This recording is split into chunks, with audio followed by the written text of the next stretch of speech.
Donc on va chercher à comprendre le sens de la maladie et pour ça nous allons faire certaines divisions de maladies aiguës et de maladies chroniques. Ce sont les deux grandes possibilités que nous avons. La maladie aiguë, c'est celle qui arrive soudainement, qu'on ne prévenait pas, qu'on ne savait pas. J'ai une fois eu ça aussi, tout d'un coup la fièvre qui vient et j'ai des frissons et j'essaie à peine de monter les escaliers, mes muscles sont durs. Voilà, je commençais une grippe il y a quelques années et donc ça c'était vraiment pour moi une des premières fois que je remarquais l'effet d'une maladie aiguë. Et puis la maladie chronique. La maladie chronique, c'est quand il y a des dégénérescences déjà inscrites dans les tissus. Donc c'est qu'on n'a pas guéri convenablement de sa maladie aiguë, ou bien si ce n'est pas qu'on n'a pas pu faire convenablement sa fièvre, surtout parce qu'on a pris des médicaments suppressifs, nous pouvons donc faire avorter la réaction physiologique que le corps a mis en marche d'une façon biologique, donc physiologique, et d'une façon immunitaire, en mettant tout le système immunitaire en action, puisque la maladie était infectieuse. Un agent infectieux était pénétré dans mon corps, c'est moi qui l'avais invité, puisque j'avais un déficit d'immunité qui était le principe de ce virus-là. Et si c'est des champignons de mes orteils, ben c'est parce que j'avais les pieds mouillés peut-être, et que donc tout le monde qui garde ses bottes humides longtemps à ses pieds, ben il va appeler les parasites comme les champignons à venir. Vous voyez, c'est ça que j'essaie de vous faire bien comprendre, que chaque maladie qui vous vient d'une façon aiguë, la plus grande partie sont des maladies infectieuses. Alors, il y a quand même un peu plus à regarder. Pour ça, j'ai fait un schéma. Donc, la maladie de l'homme, donc je parle de l'Homo sapiens, puisque de toute façon, sapiens, c'est dans ses potentialités, mais pour acquérir ça, il faut arriver à moralement, psychiquement, arriver à un bon discernement.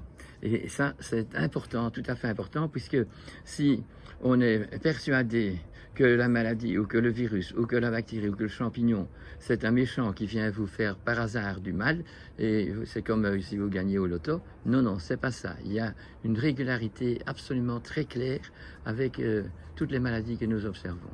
Mais donc, dans la maladie aiguë, nous avons la possibilité d'attraper une maladie aiguë, la première fois ma grippe, parce que j'avais jusqu'à présent un terrain biologique très sain et mental très sain.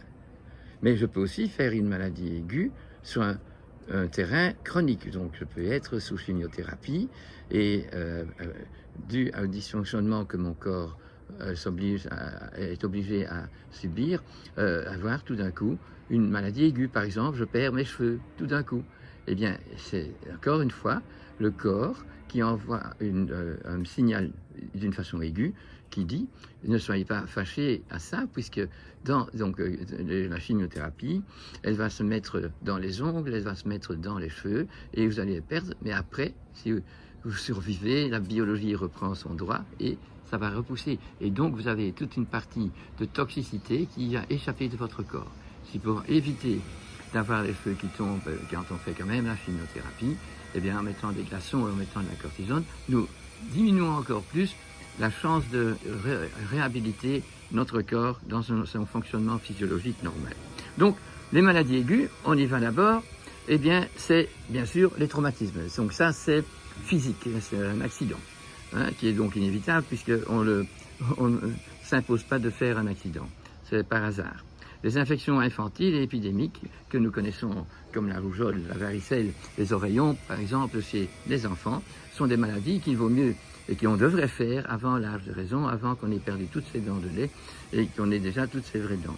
Puisque nous sommes des êtres différents dans le ventre de la mère que de la mère elle-même, et donc il y a des situations qui ne sont pas tout le temps harmonieuses, et cette mémoire de cette disharmonie est fixée dans le corps du bébé, et quand il naît, pour aller dans son autonomie après, il doit se libérer de cette charge qu'on peut dire première étape de la généalogie, puisque de toute façon, ce que maman et papa n'ont pas libéré de leur état de vie, eh bien, ça se transmet dans la génération qui suit.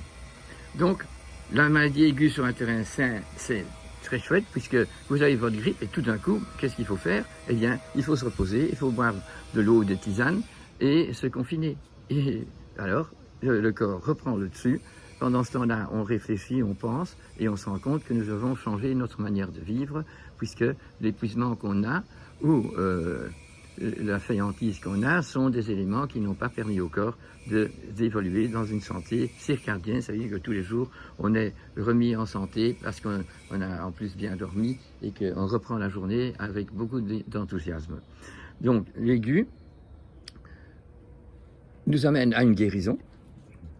Et donc, on a la restitution ad integrum, ou bien on passe par des symptômes de home cleaning, on en a déjà parlé, ça veut dire qu'on transpire, qu'on a la séborrhée, qu'on a des pellicules dans les cheveux, que les urines sont foncées parce que le nettoyage se fait, et ça doit être centrifuge. Ça veut dire, si j'ai mal à l'estomac et que je guéris de maladie d'estomac pendant la maladie que je fais et que j'attrape des boutons sur le nez, eh bien je suis dans le bon sens de la guérison. Mais si le traitement que je prends pour le bouton que j'ai sur le nez me font mal à l'estomac ou me donne des problèmes au niveau des reins, eh bien nous ne sommes pas sur le bon chemin et donc il faut changer la manière de vous soigner.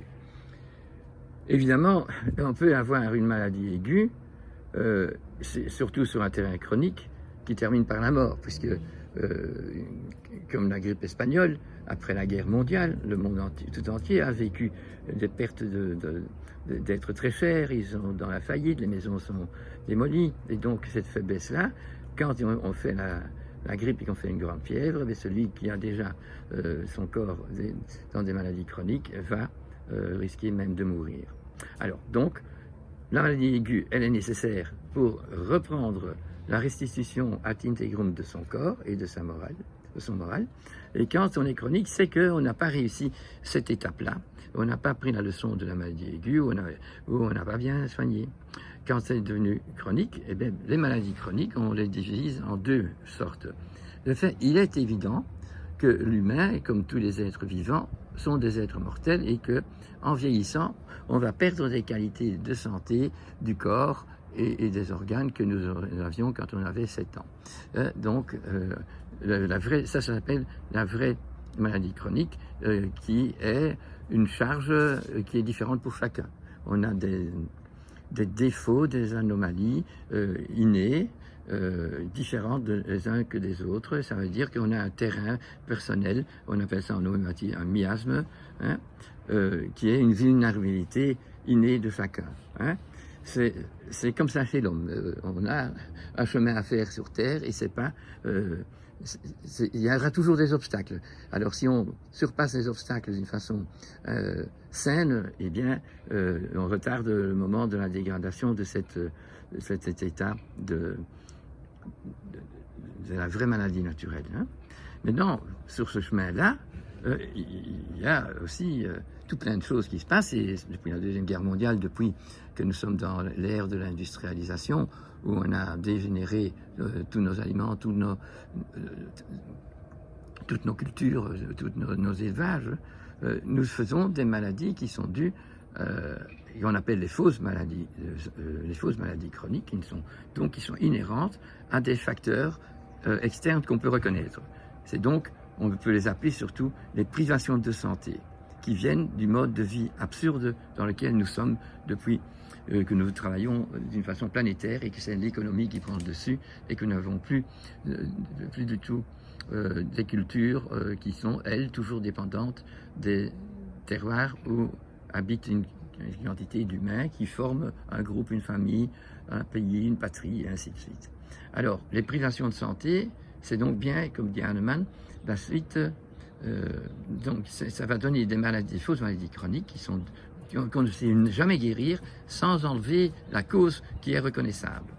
Alors, on a les erreurs morale, donc on n'a pas éduqué son gosse, et donc il mange n'importe comment, il sait pas, il n'apprend pas ce qu'il doit manger, ce qu'il doit boire, et comment il doit faire pour être pour devenir un homme de cœur et de qualité morale. C'est ce manque d'équilibre, le manque de sommeil, le manque de méditation sont toutes des causes pour lesquelles le corps ne se remet pas dans son intégrité, dans une intégrité tous les jours. Alors nous avons le problème qu'on a aujourd'hui avec le Covid, bien sûr, une instabilité émotionnelle. Donc on n'est pas dans la paix. Ça peut venir bien sûr d'un manque d'éducation correcte, et parce que les parents sont cruels ou même méchants. C'est la déviation du cours normal et naturel des choses jusqu'à la reproduction et l'accouchement. L'indifférence de sang ou bien une sensibilité exagérée, une susceptibilité trop grande où on ne se forme pas son caractère pour passer au-dessus de ça. Et surtout l'indépendance des envies et des aversions. La cigarette, j'ai pas dit le tabac, hein, parce que si on est initié au tabac, il y a du bon tabac qui peut bien même guérir beaucoup de gens de certaines maladies. Mais par exemple les cigarettes industrielles, ben, ça c'est sûr que et toutes les boissons qui sont sur le marché, sucrées ou pas sucrées, sont aussi des privations de santé. Ça, pour aujourd'hui, une autre fois, on va aller plus loin dans les autres raisons de la provocation à des maladies chroniques.